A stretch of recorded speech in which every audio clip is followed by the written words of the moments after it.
Alrighty, so let's go through these.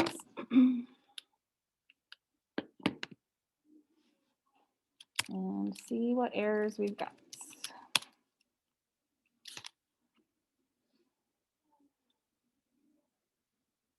Okay, so for our first sentence, we have secretly, Kayla was thrilled to return to school after a long, boring vacation filled with mind-numbing hours at her mother's insurance office. What do we need to fix in this sentence? A comma after secretly, definitely. It's an introductory word or phrase. We've seen those a lot, and they always have commas after them. What else?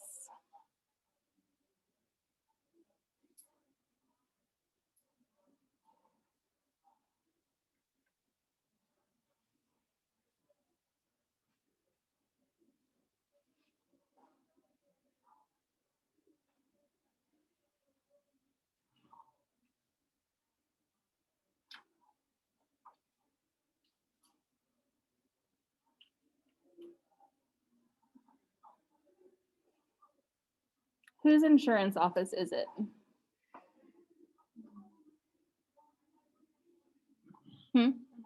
Her mother's. So what do we need to do to mother's?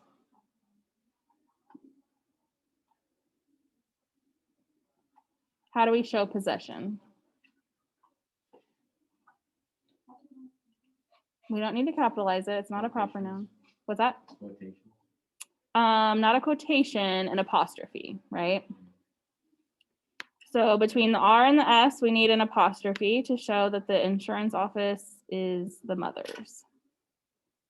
Okay, if without an apostrophe, it just means that she has more than one mother, which maybe she does, but. Okay, what else?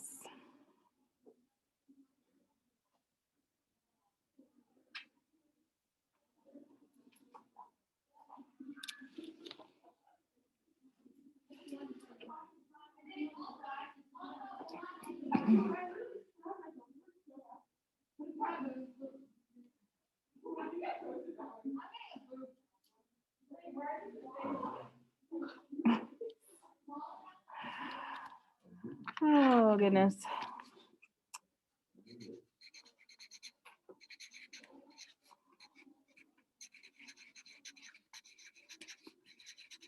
All right, what else do we need to fix here?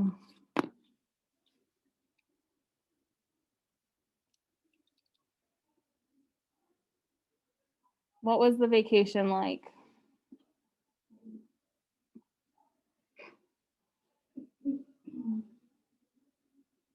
How are they describing the vacation? Boring. Boring and long. Okay, so when you have two adjectives that describe the same noun, what do we need to put in between them? A comma. Okay, so we need to put a comma here between long and boring.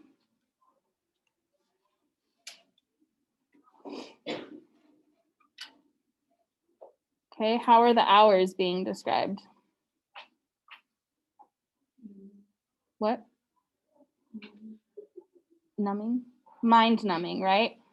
So we've got mind and numbing working together to describe the hours. So what do we need to put between mind and numbing? They're not two adjectives describing one noun, they're working together. So what do we need to put between them? Yeah, it's a dash, right? Or a hyphen. Okay, and it's just kind of weird because of the spacing that it's on a separate line.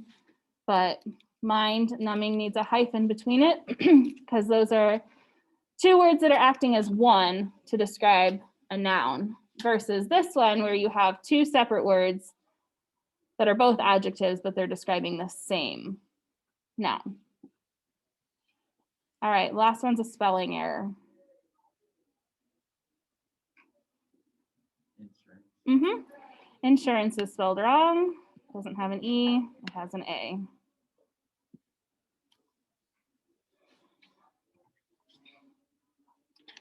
Okay, second sentence. Each afternoon, Kayla had to file claim paperwork, alphabetize clients' charts, and customers' phone calls constantly interrupted her. Yep, definitely a comma after afternoon. We got an introductory phrase, so gotta put a comma there. Comma after paperwork. Good. We need a comma after paperwork And charts. and charts because we have an items in a list. And when we have items in a list, 3 or more, Interrupted is spelled wrong. interrupted is spelled wrong, right? We had that a couple weeks ago. Interrupted has 2 R's.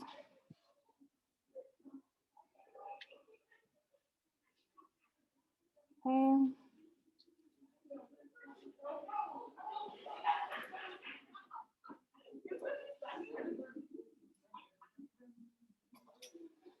And I already knows. About to email her. Okay, what else? Whose charts are they? Lines. The clients, right? So we need to add an apostrophe. Now, if we put an apostrophe here, we're saying that it's one client's charts. Do you think she was alphabetizing just one client's charts? Probably not. Okay, so we need to put the apostrophe on the outside. Okay, that tells us that there are multiple clients and the charts belong to those multiple clients. Okay, clients' charts. Similarly, what do we need to do with customers here? Do you think that one phone call interrupted her constantly? Probably not, right? Probably more than one. So we need to take the apostrophe out of here and put it on the outside after the S, right? If it was just one phone call, we wouldn't, first of all, we wouldn't have calls, plural. And this word constantly tells us that it was frequent and it was happening a lot. So that indicates that there's more than one. Okay, so the last issue is something that I don't necessarily expect that you know about yet. So we're going to talk about it and then we'll figure out how to fix it. So when you have items that are in a list like this, you want to have what's called parallel structure. And that just means that each of the items in the list is set up in a similar way. So for example, Kayla had to file claim paperwork. File's an action, right? That's the action that she did. Then her next, the next item in the list is that she had to alphabetize clients' charts. Okay, alphabetize is also an action, right?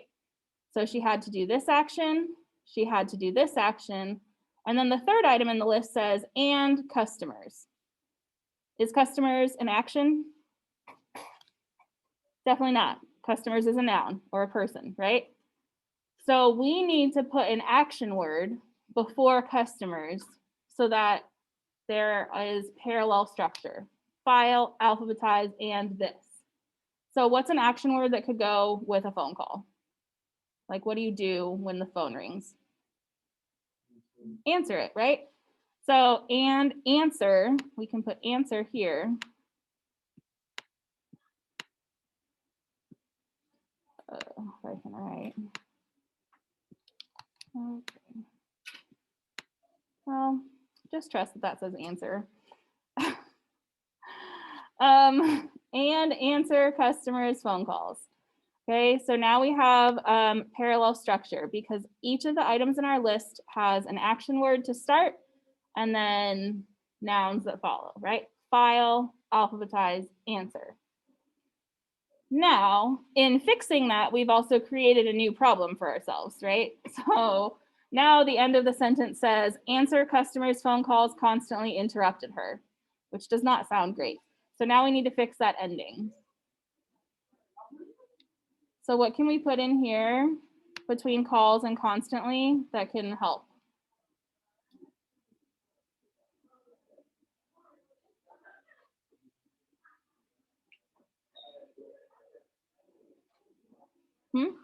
Yeah, which. Okay, and if we use which, we also need to use a comma. Okay, so a comma and then the word which. Okay, which is always used for non-essential phrases or clauses. And this is non-essential because if I took this off, the sentence would still grammatically make sense. If I put a period at calls and took off constantly interrupted her, the sentence is still grammatically correct. So I put a comma and which, and then the rest of it. Okay. All right, so I know that's kind of a new rule, but